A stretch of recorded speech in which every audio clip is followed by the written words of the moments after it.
தமிழ் மக்களுக்கு வணக்கம். ஸ்டாலினை சந்தித்த கூட்டணி கட்சித் தலைவர்கள்.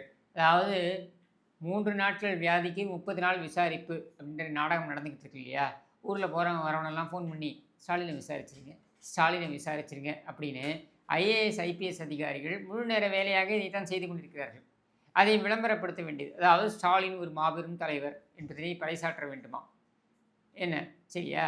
ஸ்டாலின் மருத்துவமனையில் இருந்த பொழுதே கொண்டாட்டமாக சிரித்து கொண்டே கொண்டாட்டமாக விழா போல கொண்டாடியது அவரும் நானும் புத்தகம் கொண்டாடியது யாருன்னா துர்கா ஸ்டாலின். சரியா? இதில் மற்றவங்க எல்லாரும் விசாரிக்கிறோம், நலம் விசாரிக்க வந்தார்கள், நலம் விசாரிக்க வந்தார்கள். நம்ம ஏற்கனவே பார்த்தோம், பிரேமலதா விஜயகாந்த் வந்தாங்க. அதுக்கப்புறம் பார்த்திங்கன்னா நம்ம பன்னீர்செல்வம் பழக்கூடையோட துக்கம் விசாரிக்க போனார். இதெல்லாம் நம்ம பார்த்தோம்.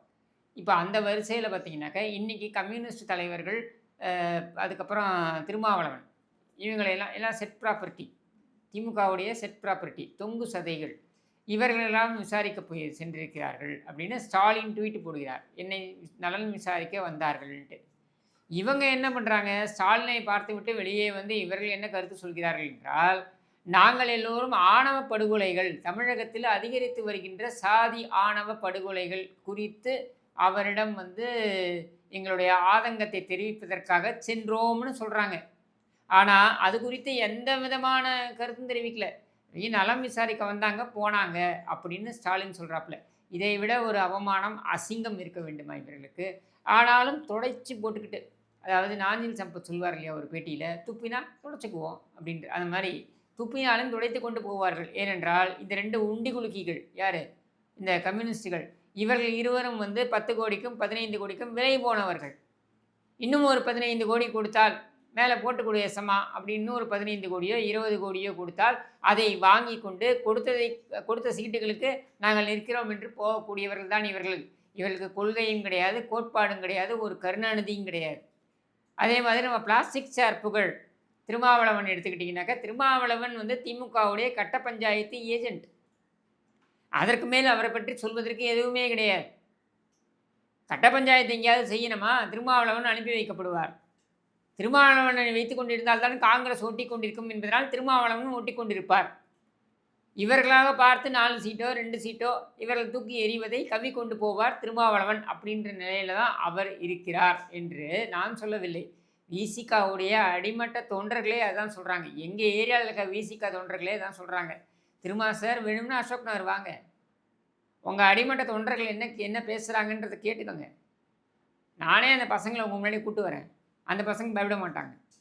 என்னிடம் சொல்வதை தான் உங்களிடமும் தைரியமாக துணிச்சலாக சொல்வார்கள். அப்படித்தான் சொல்கிறார்கள். என்ன சொல்கிறாங்க தெரியுமா? திருமாவளவன் சார் பாவம் நல்லவர் தான் அவர், ஆனால் என்னமோ அவருக்கு திமுகவில் ஏதோ ஒரு நெருக்கடி, இன்னும் ஒரு படி மேலே போகிறாங்க. அவங்க என்ன சொல்கிறாங்கன்னா, எதோ இவர் வீடியோ அவங்கள்ட்ட சிக்கியிருக்கு போல இருக்குது, இல்லைனா இப்படியெல்லாம் அடிபடிஞ்சிட்டு போக மாட்டார், எதையோ வச்சு அவங்க மிரட்டுறாங்க அப்படின்னு கூட அவங்க சொல்கிறாங்க. நான் சொல்லலை. சரியா? உங்களுக்கு என்மேல் நம்பிக்கை இல்லை என்றால், போகிற போக்கில் நான் அடித்து விடுகிறேன்றீங்க நினைத்தால் தயவு செய்து அசோக் நகர் பக்கம் வாங்க, அதே பசங்களை கூப்பிட்டு வரேன், அதே பசங்க இதே கருத்தை உங்கள் முன்னாடி சொல்லுவாங்க. அதனால தான் நான் ஆரம்பத்துலேருந்து சொல்லிக்கிட்டு இருக்கேன், திமுகவுடைய கூட்டணி கட்சிகள் இருக்காங்க பாருங்கள், திமுகவை விட அதிகமாக இவர்கள் தான் பாதிக்கப்பட போகிறார்கள். ஏனென்றால் அவர்களுடைய தொண்டர்களே அவர்களை புறக்கணிப்பார்கள். யோசிச்சு பாருங்கள். இங்கே துப்புரவு பணியாளர்கள் வந்து 3000 பேர் 4000 பேர் இவங்க எல்லாரும் வந்து போராட்டத்தில் ஈடுபட்டு கொண்டிருக்கிறார்கள் கடந்த 5 நாட்களாக. எம்எல்ஏ, மாவட்ட செயலாளர், அமைச்சர், முதலமைச்சர், துணை பொம்மை அப்படின்னு யாருமே வந்து பார்க்கல. மேயர் இப்படி யாருமே வந்து பார்க்கல. அவர்களை சென்று மரியாதை நிமித்தமாவது இந்த கம்யூனிஸ்ட் தலைவர்கள் சென்று சந்தித்திருக்க வேண்டும். அட்லீஸ்ட் குறைந்தபட்சம் இவர்களுடன் நாங்கள் இணைந்திருக்கிறோம், நாங்கள் எங்களுடைய குரலை இவர்களுக்காக கொடுக்கிறோம் என்றாவது அவர்கள் சொல்லியிருக்க வேண்டும். அதையும் செய்யலை. சரியா? இப்படியான ஒரு சூழலில் முதலமைச்சரை சென்று சந்தித்தோம், ஆணவ படுகொலைகள் குறித்து நாங்கள் ஆதங்கத்தை தெரிவித்தோம் அப்படின்ற கதையை இவங்க விடுறாங்க. அதை முதலமைச்சரே ஏற்கலை. என்னை நலம் விசாரித்து விட்டு சென்றார்கள் அப்படின்னு சொல்கிறாங்க. சரி, அப்புறம் என்ன கருணாநிதிக்கு 9ஆம் தேதி திருமாவளவன் மாநிலம் தழுவிய போராட்டத்தை அறிவித்திருக்கிறார். யாருக்கு எதிராக போராட்டம்? எதற்காக போராட்டம்? உன்னுடைய ஆதங்கத்தையே அவர் ஆமோதிக்க தயாராக இல்லை முதலமைச்சர். முதலமைச்சரிடம் நேரடியாக சென்று சொல்கிறாய். உன்னுடைய ஆதங்கத்தையே அவர் ஏற்றுக்கொள்ள தயாராக இல்லை, ஆமோதிக்க தயாராக இல்லை. நீ வெறும் நலம் விசாரணைக்கு மட்டும்தான் வந்து போனாய் என்று அவர் சொல்லும் பொழுது, யாரை ஏமாற்றுவதற்கு நீ இந்த போராட்டத்தை நடத்துற? எந்த அடிப்படையில் கவினுடைய பெற்றோர்களிடம் சென்று நீ அந்த காசோலையை வாங்கிக் கொள்ளுங்கள் என்று கட்ட பஞ்சாயத்து செய்தாய்? யார் உத்தரவின் பேரில் நீ அதை செய்தாய்? ஏன் அதே அக்கறை வேங்கை வேல் மேல் உனக்கு வரவில்லை? ஏன் அதே அக்கறை மேல்வாதியில் இருக்கக்கூடிய தலித் மக்கள் மீது உனக்கு வரவில்லை? இப்படி தொடர்ச்சியாக தலித் சமூகத்தைச் சேர்ந்த மக்களுக்கு ஏற்படுகின்ற அந்த பிரச்சனைகளுக்கெல்லாம் குரல் கொடுக்க முடியாத திருமாவளவன், அது அரசாங்கத்துடைய நேரடி தலையீட்டின் காரணமாகத்தான் தலித் மக்களுக்கு இத்தனை பிரச்சனைகள் ஏற்படுகிறது என்பதற்கு அத்தனை முகாந்திரங்களும் இருந்தாலும் அதை பற்றி கண்டுகொள்ளாத திருமாவளவன் எதற்காக இந்த நாடகத்தை நடத்த வேண்டும்? உன்னையும் நம்புகிறாங்க. எந்த அளவுக்கு நம்புகிறாங்க? அந்த கவினுடைய தந்தை சொல்கிறார், திருமாவளவன் எனக்காக பாராளுமன்றத்தில் பேசுவார், திருமாவளவன் எனக்காக குரல் கொடுப்பார் அப்படின்னு நம்புகிறாரு. அந்த நம்பிக்கைக்கு 1% நியாயமாக இருக்க வேண்டும் என்ற அந்த அடிப்படை மனிதாபிமானம் கூட அவனுக்கு கிடையாது, அந்த பச்சாதாபம் கூட அவனுக்கு கிடையாது. அப்படி என்னையா பதவி, அப்படி என்னையா அந்த அதிகாரம், அந்த அதிகார பசி? இந்த கட்ட பஞ்சாயத்துக்கு இந்த அரசாங்கத்துடைய துணை வேணும் என்பதனால் இந்த அரசாங்கத்தின் நிழலில் நீ இருக்கிற. வேறு ஏதாவது மரியாதை இருக்கா? உன் கட்சிக்காரங்களுக்கு மரியாதை இருக்கா? உன் கட்சிக்காரன் தைரியமாக துணிஞ்சு போய் ஒரு கொடியேற்ற முடியுமா? மனசாட்சியோடு சொல்லுங்கள். இந்த 4.5 ஆண்டுகளில் தலித் மக்களுக்கு எதிரான கொடுமைகள் என்பது எவ்வளவு அதிகரித்திருக்கிறது?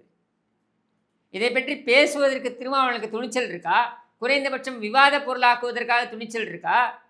வெட்கமே இல்லாமல் எதிர்க்கட்சி தலைவரை பார்த்து அதிமுகவை அவர்கள் விழுங்கி விடுவார்கள், இவர்கள் விழுங்கி விடுவார்கள், அதிமுக கதையை நாங்கள் பார்த்துக்கிறோம், தலித் மக்களுக்கான போராளி என்று சொல்லிக்கொள்ளக்கூடிய நீ தலித் மக்களுக்காக என்ன கிழித்திருக்கிறாய் இப்பொழுது கேட்டால், என் கால் கட்டவர்கள் வீங்கி இருக்கிறது பாருங்கள், நான் நடந்து நடந்து வீங்கி இருக்கிறது, என் குதிகால் வீங்கி இருக்கிறது பாருங்கள், என் முட்டி தேய்ந்திருக்கிறது பாருங்கள். இதெல்லாமா ஒரு ஒரு ஒரு சாதனை? இதையெல்லாம் தான் இவர்கள் பறைசாற்றி கொண்டிருக்கிறார்கள். கிட்டத்தட்ட ஒரே ஆண்டில் 1000 வழக்குகள், தலித் மக்களுக்கு எதிரான வன்கொடுமைகள் சார்ந்த வழக்குகள் பதிவாகி இருக்கிறது. 1000க்கும் மேற்பட்ட வழக்குகள் பதிவாகி இருக்கிறது. அப்போது அந்த தலித் சமுதாயத்திற்கு உண்மையிலேயே பிரச்சனைகள் அதிகரித்திருக்கிறது என்பது தானே இங்கே புலப்படுகிறது. ஆய்வுகளை தானே சொல்லுது. அதை பற்றி பேசுவதே கிடையாது. மாறாக நியாயம் கற்பிக்கிறார். நானே முதலமைச்சராக இருந்தாலும் இதை தடுக்க முடியாது. இதெல்லாம் ஒரு பேச்சா? அதுக்கப்புறம் இன்னொரு நாள் நானெல்லாம் என்றைக்கும் முதலமைச்சர் ஆக முடியாது, நானே முதலமைச்சராக இருந்தாலும் இது பண்ண முடியாது அப்படின்னு சொன்னும்போதே, நீ எல்லாம் என்றைக்கும் முதலமைச்சர் ஆக முடியாது என்பது தானே பொருள். இதை அழிக்கிறேன், இதை முழுவதுமாக ஒழிக்கிறேன் என்று சொல்லித்தானே நீ கட்சி ஆரம்பித்திருக்கிற. அப்படி இருக்கும் பொழுது இது எங்காவது நடக்கிறது என்றால் இங்கொன்றும் அங்கொன்றுமாக நடந்தால் பரவாயில்லை. இதுவே ஒரு பேட்டர்னாக எல்லா இடத்திலும் நடந்து கொண்டிருக்கிறது, இது அதிகரித்து வருகிறது என்றால் குரல் கொடுப்பது தானே உன்னுடைய வேலை. உன்னிடம் அதுதானே மக்கள் எதிர்பார்க்கிறார்கள். உன் மீது அதனால் தானே அந்த மக்கள் நம்பிக்கையை வைத்திருக்கிறார்கள். மருத்துவர் ராமதாஸ் சொல்கிறார்ல, ஊமை சனங்கள்னு. உண்மையிலேயே ஊமை சனங்கள் தான். உங்கள் மீதெல்லாம் நீங்களையெல்லாம் தலைவர்கள் என்று அழகு பார்த்து உங்களிடமெல்லாம் அதை எதிர்பார்த்தால் நீங்கள் பேரம் பேசிக்கொண்டு, இந்த 4 சீட்டுக்கும் 5 சீட்டுக்கும் பேரம் பேசிக்கொண்டு ஸ்டாலின் போன்ற குப்பைகளை எல்லாம் கொண்டு அங்கே சிம்மாசனத்தில் அமர்த்த வேண்டும் என்று அலைந்து கொண்டிருக்கிறீர்களே, உங்களுக்கு வெட்கமாக இல்லையா அப்படின்றதான் பொதுமக்களுடைய கேள்வி. இந்த கேள்வியை பொதுமக்களுடைய பிரதிநிதியாக உங்கள் முன் வைத்து விடைபெறுகிறேன். நன்றி, வணக்கம்.